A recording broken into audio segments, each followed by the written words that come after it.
Crochet Circle podcast. I am waving. Hello everybody that's waving back. I know lots of you do. Hello. I hope you're all well. I hope you've had a great month. I unfortunately got COVID. I dodged it for two and a bit years, and then I came down with it just over 2 weeks ago, and I was like, it'll be alright, and it wasn't alright. It's been really quite full on, so sorry if I keep on having to break off to like cough or take a sip, apologies in advance, but my breathing still isn't right. Everything else is kind of back to normal. The fatigue has waned quite a lot, but every now and then it still just hits my chest. So apologies if there's a little bit of coughing through this, but there is literally nothing I can do about it. So that also explains why I've been a little bit quiet on Instagram, because I just couldn't even. I was so tired, I just couldn't do it. So, right, I'm going to have to hurry up because I am absolutely sweltering. It's about 22 degrees outside, and I am wearing a pure wool DK jumper to be able to show off to you. And to say I'm hot is an absolute understatement, and the sun is about to come pouring down on me from the skylight. So let's get into the first thing I have for you, which is old dog new tricks. And this is a really quick one. It's one that I wish I could credit the person, but I wasn't clever enough to take down their Instagram handle. But it was one that I saw on Instagram, and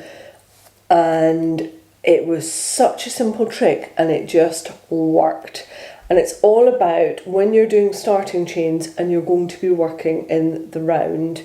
You know, sometimes it can be a little bit tricksy to try and make sure that your starting chains aren't twisted when you're working in the round, especially if you've got a massive long length that you need to work on. So like if you're starting off a jumper and you've got chains at the neck or down at the waist, then this is a great little trick. Basically, get your starting chains knot on your hook and do like maybe 5 or 6 of your starting chains.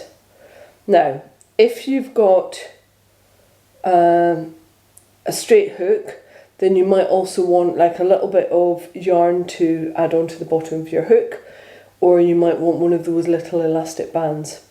And basically what you do is get a number of chains, like I said, 5 or 6 on your hook, open the last chain up a little bit and take your hook out, place your hook through your first starting chain that you made, because it's really easy to see that it's not twisted at that point, and then put it back into the hoop of the last starting chain that you made.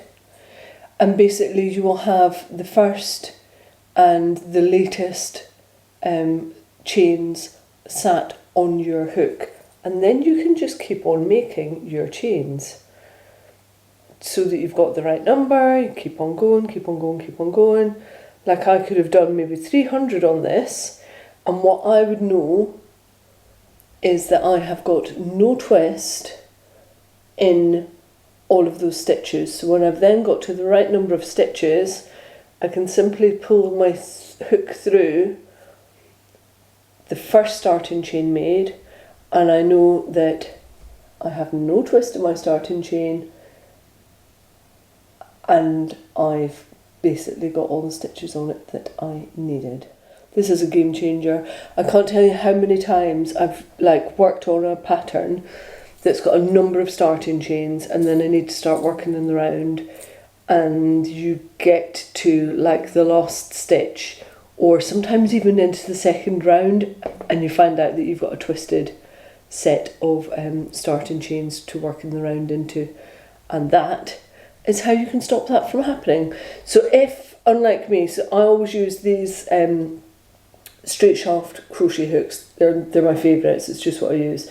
I know lots of people prefer the ergonomic ones, so for you that's great, because your the ergonomic means that you've got something that will stop your first starting chain from slipping off your hook. If, like me, however, though, you use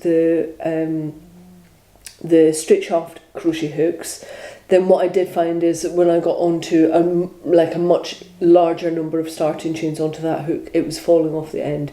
So that's why I'm suggesting you either tightly tie a little bit of yarn around that hook, or you use, you know, when you get, like, if you buy herbs from the supermarket, quite often they've got a little blue elastic band around them, which is teeny tiny.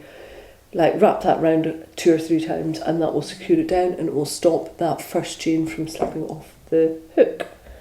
Game changer. Give it a try, because it's one of those that I will now do every single time I've got a load of chains to do, because no twisting. There's no wasting of my time because I've twisted up and mucked it up, basically. It's a great little tip, I think.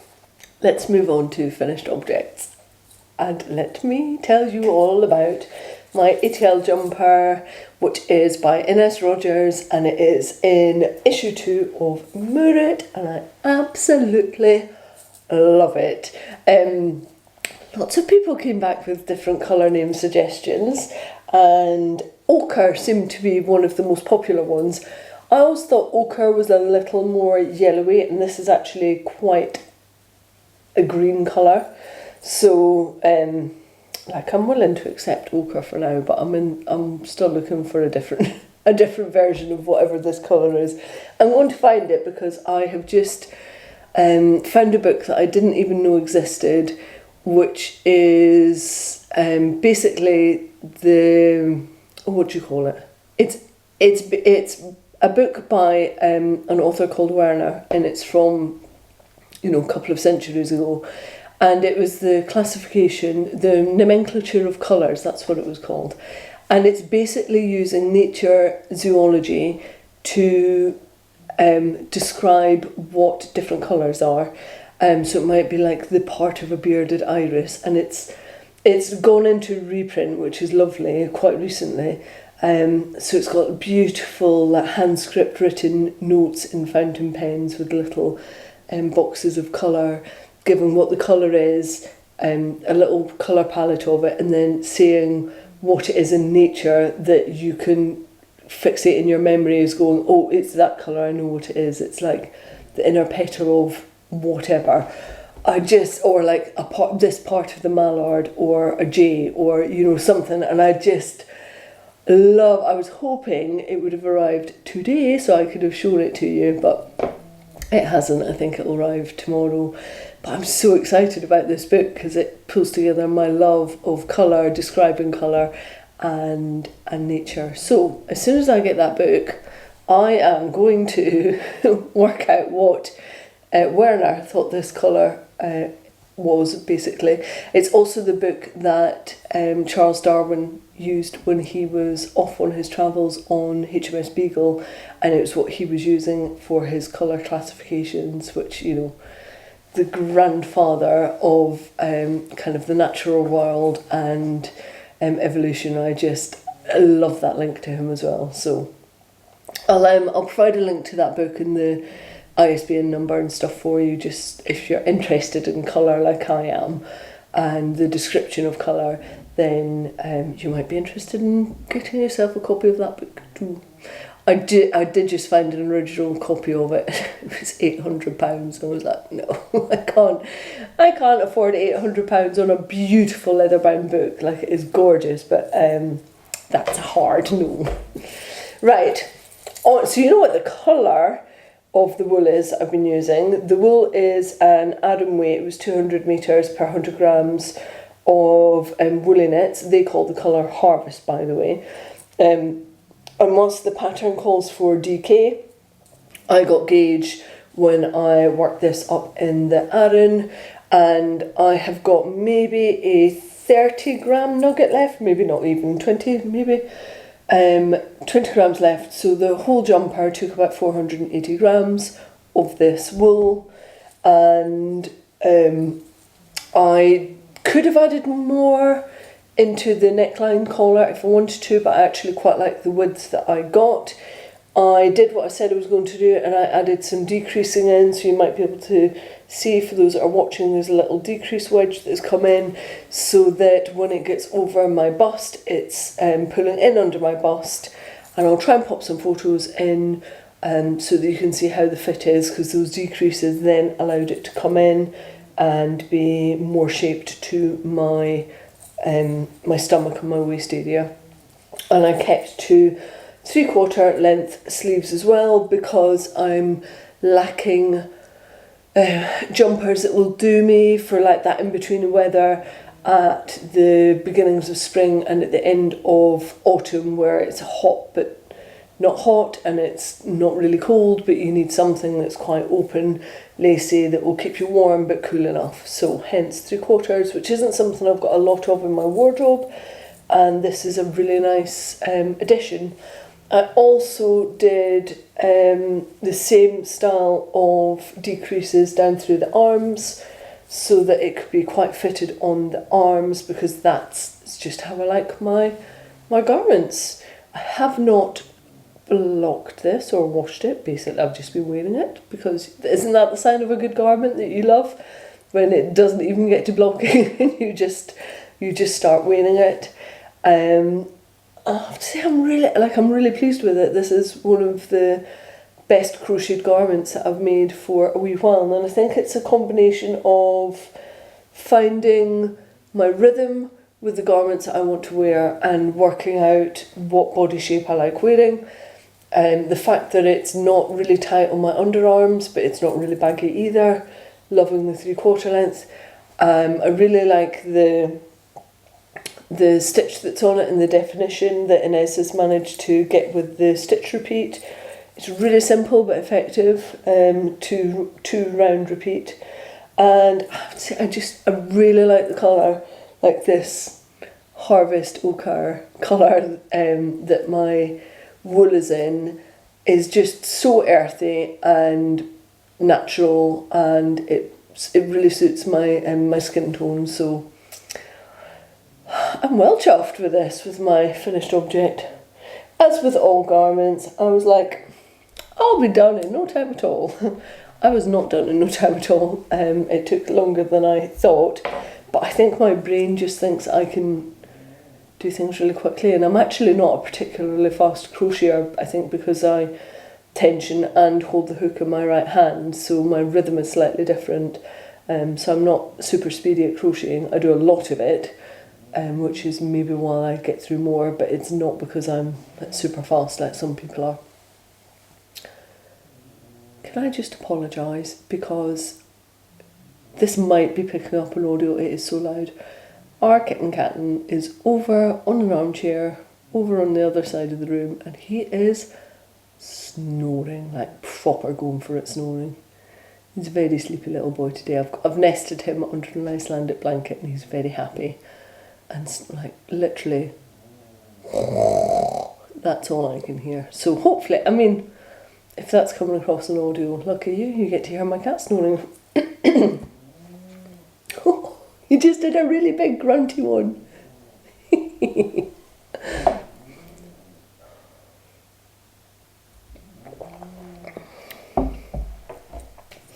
So I have worked on a few other bits and pieces this month, mainly for designs that I'm working on.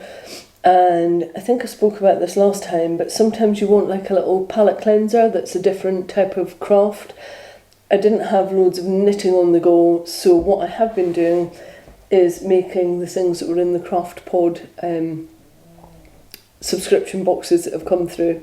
And I've been enjoying the craft of hand sewing and embroidery and just doing some really fine work that I think only takes a couple of hours to do each thing. So one of the things that they had was a tiny little lamb that you sew up. You cut out all the pieces and you hand sew it using blanket stitch and add in like the anatomical features of the eyes and the nose and the little ears, and I've really enjoyed doing that. So there was a little lamb that I had, and my absolute favourite is a badger, again felted, but totally hand sewn, and again you cut out all the pieces and you make it up in these little tiny little eyes, and honestly I think it's one of the cutest things I have ever made. I absolutely adore him.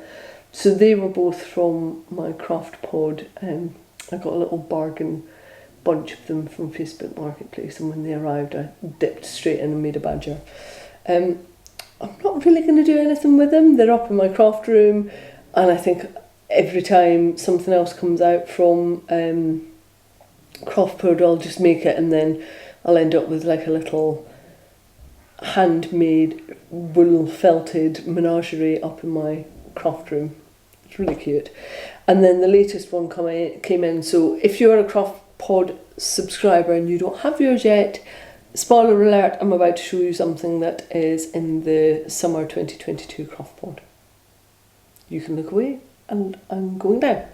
The theme this summer was like lily pads and lily ponds, and so the little one that I made is based on a lily pad, and it is a pin cushion, and you embroider bulrushes on the side of it, and it's got its little lily on the front and its little cut-out wedge. And this arrived last Friday, and I just sat and I had a lovely Saturday morning last Saturday, just sitting here with a coffee. Matthew was he was away, and I just sat and made my little pin cushion. Like I said, I'm enjoying the act of doing some different crafts and doing different things with my fingers. And then I also made myself a little woolly sheep, which was using some of the materials left over from the craft pod, but the sheep is actually from a new Yumiko Higuchi book. She's my favourite embroidery artist. And I was using the moire woolen thread that I sell in the shop with some standard cotton, and that is going to be placed alongside another panel that I've done just with some little flowers on it, and they are going to be made up into a little notions pouch, so the flowers will be on one side and the sheep will be on the other. And the reason I'm doing that is because I'm starting to build up project bags for different types of projects, and in each bag I want to have a little notions pouch with a pair of scissors, some hand balm in it, a needle, some stitch markers, because it just makes my like getting ready, assembling stuff for a project much faster, because I can just pick up a bag and all of that stuff just stays in there permanently. It means that I've got lots of pairs of scissors in different places, but I have so many pairs of scissors anyway. That doesn't mean same with stitch markers, same with little tins and hand notions and all that stuff. So it allows me to just have project bags ready to go with all the essentials that I need, and then I just need to add in like a crochet hook to them and we're done. So there are some of the little kind of palette cleanser things that I have been working on, which I've loved. And last week I did a visible mending workshop with Flora Collingwood Norris. I loved it. It's very meditative doing visible mending. She sent through in the post like a little square of machine knitted material in lamb's wool and little mini skeins of lamb's wool that we were going to use for the repairs. And so the one that I loved the most was like a woven darn. We had to make a little hole in the back of it and then darn around that hole much larger than the hole itself, so that you're really securing down the material. I love doing this one. Then I was attempting another woven one, which is a slightly different technique, which honestly I was absolutely abysmal at, and I don't know if it was like I just didn't enjoy it, or it was the second one we did and I probably was just a bit tired by then. So I really enjoyed the big woven square patch, because you can make it look like tartan, which I think is why I enjoyed it. And you've got less chance of that with the little rounded one, which is done from the back. I didn't feel as good about that one. But it got me thinking, because a lot of the visible mending stuff is about knitwear, and it got me thinking about visible mending on crochet, and I did ask the question in the course, but you know what it's like when somebody's teaching and they've got like they're on track with what it is that they're doing, and I said crochet, but I think she heard knitting, and I just don't think a lot of these techniques would particularly work for crochet in the same way, because the stitches tend to be much more open. They're quite often a larger scale than knitting. Certainly they're not as tiny as these stitches are on the lambswool material she sent through. And yeah, I'm interested. Does anybody know of any resources, or has anybody been really successful with visible mending on crochet? I'd love to know what techniques you found to work the best, because it's a totally different landscape to be trying to mend. And I know I've done bits and pieces in the past where maybe a little bit has come undone, and I covered this in a podcast like maybe 3 years ago, and how you can fix that. So I've done that, but that's mending it in an invisible way using the same yarn. And what I'm interested in is how you can mend holes in crochet on a more visible basis, basically. So using some of the multicoloured yarns that I've used in this. Yeah, does anybody have any resources? I would love to know, because I would like to know more about that, and I'd love to know what you've done, if you've done any. So there are all the things that I've been working on this month. Like I say, I'm also on designs, so maybe I should talk about them next. So first up, that I can really show you, is my Positivity Spiral jumper, which I can't tell you how much I'm loving this. In part, let's be truthful. This is the third time I've got to this point with this jumper, and I'm hoping you can maybe see it. It uses filet crochet that go round in a swirl in the yoke of the jumper, and the spacing in between the filet gets bigger ever so slightly, and that's where the increases are for the yoke. And I really like how it's worked up.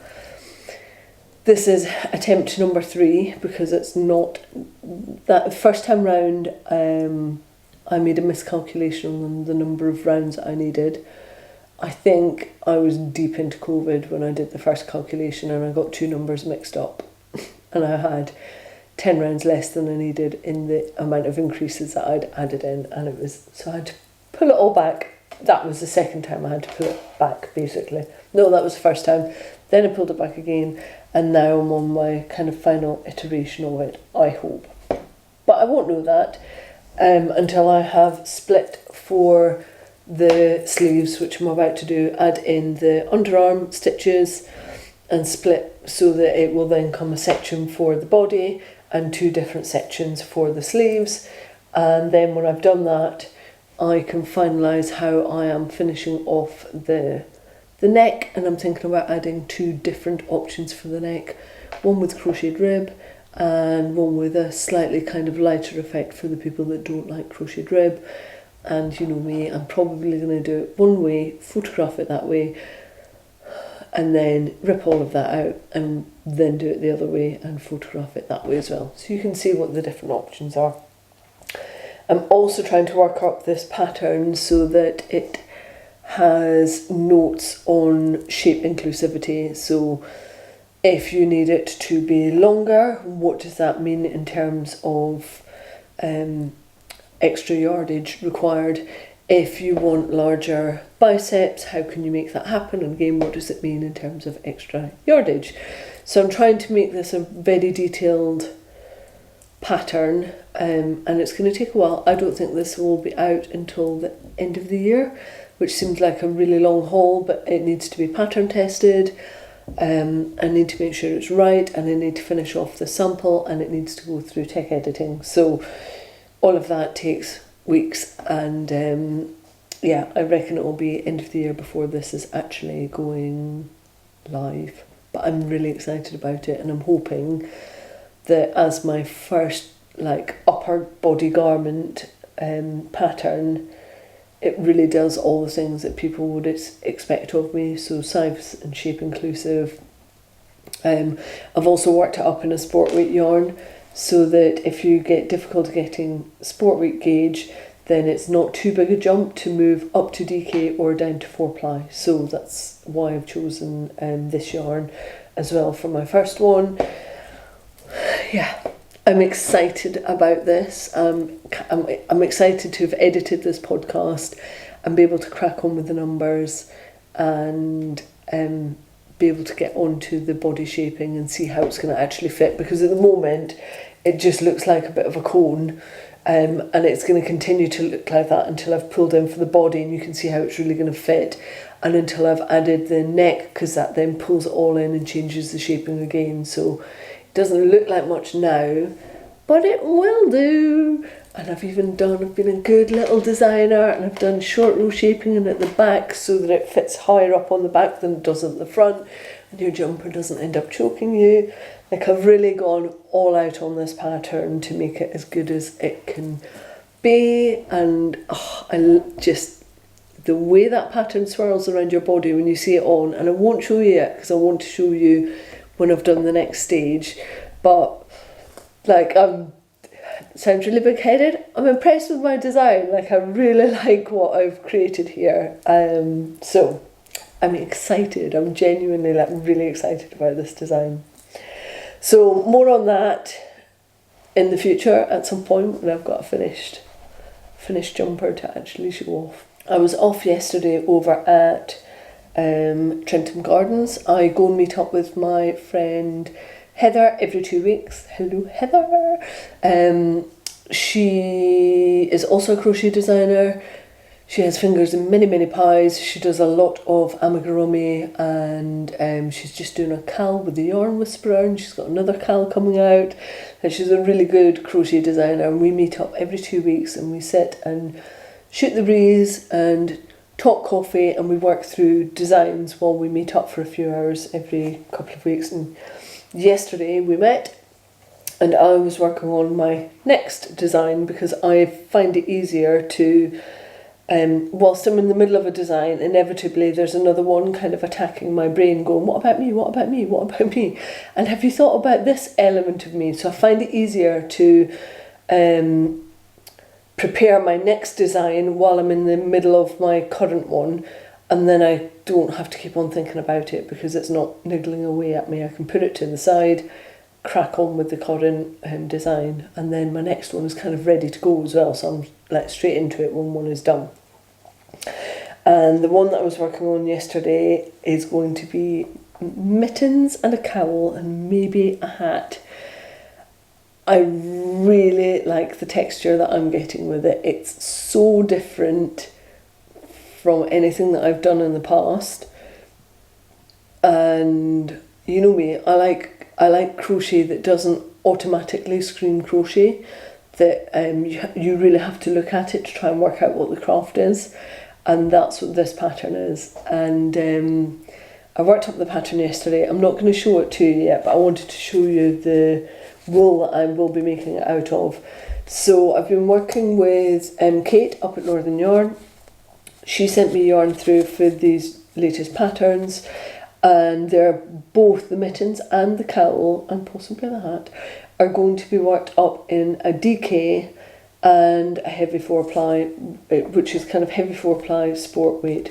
So they're going to be worked up in a Hermethra, which is 100 grams for 350 metres, and it is 65% Cheviot, 20% Blueface Leicester, 10% Shetland and 5% Svartbliss. So it's a really lovely mix. It's soft, but it's got a bit of crunch to it as well, which is what I need. And the DK version that I'm working up is her Mamo yarn, and that is 110 metres per 50 gram ball, so 220 metres per 100 grams. And that one is 50% Paul Dorset and 50% BFL. So ever so slightly softer than the Methra, but Again, it's got really good structure to it, which is exactly what I need for this design, because the stitches are really prominent on it. So if you're ever working on something that has got a really prominent texture with raised stitches, then something with a little bit of crunch and like really decent structure, and when you put the stitches in place they stay there, and like you can't beat proper woolly wool for that. That is going to really show off the pattern that you have got, basically. It will allow the texture to really pop out of your fabric. I'm so excited to get these going, and there's a chance that I'm going to be seeing Kate very, very soon, so I need to work this up in the next couple of days. So I might be able to show you a little bit of it when I get off of pod holiday in September. The Mamo I'm using is in like a very light silvery grey colour, and the Methra is in a lovely jade green, and I thought the two went very nicely together because I need to be able to photograph them side by side, so that's what I'm up to basically. Love it. So excited to show you the next design as well, because like I feel like I'm hitting my stride with designing. I think the garment designing has brought out a whole new way of me thinking about crochet and how I design stuff, and like a new level of enthusiasm for it as well. So it's exciting. Moving on to feeding the habit. I mean, I was at the mill open weekend, so wool purchasing was inevitable. Wool purchasing was Thanos, basically. I got my hands on some Harvest-Hughes, and it's one of their mill open weekend specials, and it's called Luna.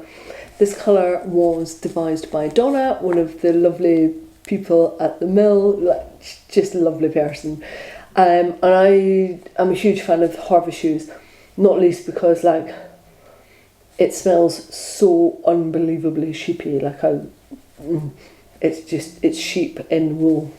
I love it. And so some had to come home with me. This was a late Sunday afternoon purchase. I'd stared at it all weekend, and then eventually was like, you just need to come home with me.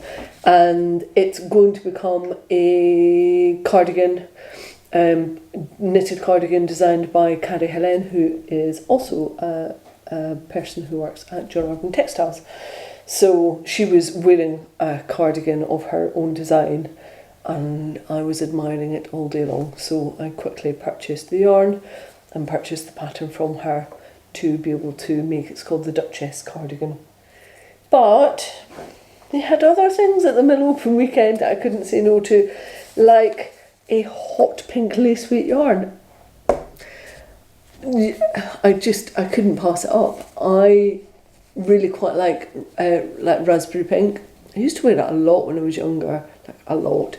And this one has got little bits of yellow and blue going through it, so it's quite an unusual pinky colour. It's lace weight, which, you know, and I'm knitting with it, which is slightly regretful, but I really want a summer top in this, and I've actually started it, and I don't know why, but I thought, oh, I'll have it done for next weekend. I mean, just no, I think this all the time. I just think I'm like Superwoman, and I'm not. I've barely done the ribbing, and I haven't even got through one entire lace repeat yet, but I love the colour. And the top that I'm making with it is Helena, who is now mill owner of John Urban. She's done a little lacy tee, which is called the Achillea tee. She's done it as a 2-colour version, and I want to just do it as one in the hot pink. I like stripes, but big broad stripes don't look that great on me, and I think like a 1-colour hot pink version will just look fabulous. So I need to crack on with this because it's the virtual mill open weekend, not this weekend but the weekend after, and I really wanted to have this done for that. There's just no chance unless I want to wear it as like a bralette. But I'm enjoying working with the lace weight, and I'm really enjoying the colour. So I'm sure some of you are looking at this going, Faye, you're knitting with the lace weight in hot pink, who are you? And the other thing that I got from the Mill Open weekend, they always have like little barrels of strands of yarn skeined up, like little tiny mini skeins in all sorts of colours. And I've got a few of these already, and I just got a few more in all the colours, like every colour going. I tried to get some that were matching in blues and greens and greys, and there's some bright, and it could be made up of any of their different yarns blended, and like I say, they're all singles, so it's just one strand of yarn. But I got so many of them because I thought they might be really helpful for visible mending projects, or a marl or a blanket or something. But I quite like the idea of using them for visible mending because they're just like really affordable, and it's like more wool in the house, which why wouldn't you? So I got a load of them. I have like a little brown paper bag of them that I bought as well. And then the final thing that I wanted to show you was I got myself some little Rico balls of cotton. So I got some of the Rico Rumi, which are the ones that they really push for amigurumi because they come in little baby balls. And the balls are, how many grams are you? It's DK cotton. Unless I'm 25 grams. So just under 60 metres. And I got very kind of harvest festival colours. So orange, yellow, greens and some browns. And I got a bigger ball of a brighter yellow. Again, it's Rico, but it's their organic cotton. And that's an Aran weight. And these are all going to become flowers and vegetables that I want to make, and I want to pin up on the fence at my allotment. I've got my quarter allotment is from where we open the gate. I'm on the right hand side, and I don't have flowers up along the fence line yet, and we've got loads and loads of children that come down to the allotment. Lots of parents that like have their tea, and then they come down to look after the allotment, harvest different bits and pieces and water it. And so the whole family comes down, and I thought like kids might enjoy seeing flowers, like the adults might enjoy it too. But I thought it'd be really nice, until all of my allotment is like grown up in the way that I want it to be, I thought I would have some nice crocheted sunflowers and bits and pieces up against the fence, and just to give it like a little bit of my personality, and to make it my own, basically. People have got like little garden signs. Some people's allotments are immaculate, like not a weed, nothing out of place. Other people's are weedy messes, and mine is somewhere in between. So I very much want to just put my own little stamp on it with some, I might even make some like vegetables, like some sweet corn and stuff, and just tie it all to the fence and just make it a bit bright and colourful. And you know, anywhere that I can get crochet in, I'll get crochet in. I can't remember how much they were. This is kind of standard stuff that you'll find in yarn shops. Rico is well loved and well used by lots of people. I think these might have only been like £1 each or something. They were not a lot of money. And it allowed me to get all the different colours that I wanted for my little allotment harvest festival instalment that I'm going to put in there. That just leaves me with quick Newsbeats. On the 9th and 10th of July, it is the John Arbon Textiles Mill Open weekend. They've got a load of events going on that are free of charge to sign up for. I think there's an opening party with Melanie Berg. There is a spinning workshop on the Sunday afternoon. There's a visible mending workshop. I think that's on the Sunday morning. There's all sorts. Carrie Helen is doing something, and I'm doing a talk at 2 o'clock on Sunday the 10th. and it's on Crocheting Beyond the Granny Square. I am not dissing granny squares.